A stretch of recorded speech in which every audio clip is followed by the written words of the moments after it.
बिस्मिल्लाहिर्रहमानिर्रहीम, अस्सलाम वालेकुम। जैसा कि आप जानते हैं कि इस वक्त पाकिस्तान, बल्कि न सिर्फ पाकिस्तान, पूरी दुनिया में ही एक क्राइसिस की सिचुएशन है, जबकि कोरोना वायरस ने बग़ैर किसी मज़हब, मसलक, रंग, नस्ल, जोग्राफ़िकल बाउंड्री के सबको अपनी लपेट में ले रखा है, सबको मुतासिर कर रखा है। सखर में जो आज इंसिडेंट हुआ उसके हवाले से बस 2-4 जुमले कहना चाहूँगी, एक मैसेज देना चाहूँगी। जो इंसिडेंट हुआ, एहतजाज हुआ, प्रोटेस्ट हुआ, कुछ उसमें हुकूमती इदारों की गफलत थी, कुछ इंतज़ामात में नक़्स था, कुछ शियों की तरफ से जज़्बातियत का, कुछ मख़सूस शियों की तरफ से जज़्बातियत का इज़हार किया गया। लेकिन इस वाक़ये को बुनियाद बनाकर पूरी कौम का मीडिया ट्रायल शुरू कर देना ये इंसाफ़ नहीं है।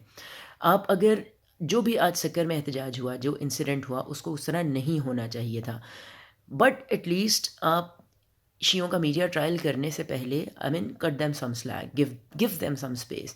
सक्खर में जो शिया मौजूद हैं, जिनकी तरफ से कुछ आज एहतजाज की भी वीडियोस मंजर आम पर आईं, आप उनका कम से कम पिछले 14-15 दिन उन्होंने जिस इमोशनल डैमेज के साथ गुजारे, आप वो देखें। उन्हें ताफ्तान बॉर्डर पे ज़ायरीन को जिस तरह रखा गया, वो कोई ढकी छुपी बात नहीं है। वो वीडियोज़ भी सामने है कि जब एक इंसान को हार्ट अटैक है और बाकी उसके अफराद बेबसी से कभी दरवाज़े तोड़ रहे हैं और कोई इनकी बात नहीं सुन रहा।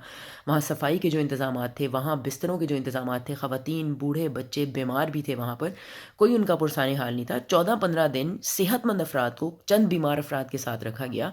उनकी बेबसी को महसूस करें, उनके इमोशनल डैमेज को महसूस करें। आज जब सक्खर में इंसिडेंट हुआ कि जब उनको खाने का बाकायदा इंतज़ाम नहीं किया गया था और कुछ लोगों ने जज्बातियत में आके कुछ एहतजाज का सिलसिला शुरू कर दिया, तो इस एहतजाज की बुनियाद पर आप पूरी शिया कम्युनिटी को दीवार के साथ नहीं लगा सकते, आप उनका मीडिया ट्रायल शुरू नहीं कर सकते।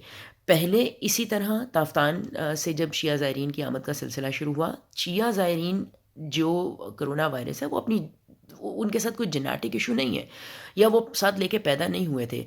बहुत बड़ी परसेंटेज थी शियों की जो बिल्कुल सेहतमंद पाकिस्तान एंटर हुई, लेकिन यहाँ पर आकर वो मिक्सअप हुए। उनको सेहतमंद अफराद को बीमारों के साथ 14-15 दिन तक बग़ैर किसी हिफाजती तदबीर के छोड़ दिया गया, उनको रखा गया। तो वायरस जो वैसे ही बहुत कंटेजियस है, उसने मुंतकिल होना था तो वो मुंतकिल हुआ। तो इन 3-4 इंसिडेंट्स को बुनियाद बनाकर शियों का बिलखुसूस मीडिया के ऊपर उनका ट्रायल शुरू कर देना, उनके ख़िलाफ़ बातें कर देना, उनके ख़िलाफ़ एक कैंपेन शुरू कर देना, ये इंसाफ़ नहीं है। पाकिस्तान की किसी भी दूसरी कौम की तरह, मसलक की तरह, शिया इज़ अ सेंसिबल नेशन। हम पूरी तरह से प्रिकॉशंस फ़ॉलो कर रहे हैं।